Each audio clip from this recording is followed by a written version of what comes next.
Kevin, Mr. Peace, Colleen Mills here, President of the Citizens for Peace. I just wanted to let you know how honored I am to have known you all these years.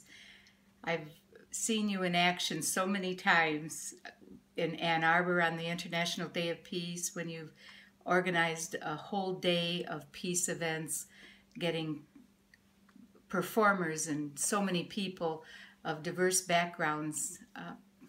Thank you for all that you've done for diversity. And thank you for helping the Citizens for Peace, recording our meetings, organizing some of our meetings, the Summer of Peace, doing our special 14th anniversary, 14 years, can you believe it? It's been so much fun watching you, and every time you perform or you're in front of any kind of group, whether it's little kids, middle schoolers, high schoolers, or adults, you bring an energy to every room you are in with that infectious smile and the heart that you open up and touch everyone's heart. It's a wonderful thing to see. I remember at the dedication of the Peace Pole at Churchill High School in Livonia, we had the mayor and the superintendent, and I got to speak to the students.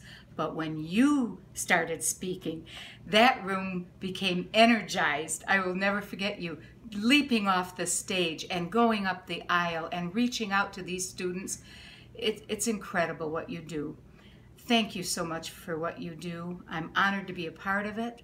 We are glad to support you, and I just know you are going to continue helping students deal with suicide and bullying, two horrible, horrible issues.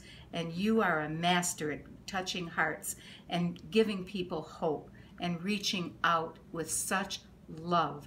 Your spirit is incredible, and I know you are going to not only touch the people that you come in contact with, but the ripple effect of all of these thousands of students especially will be an amazing miracle that you created. Thank you for all you do, and I wish you the best success in everything you do.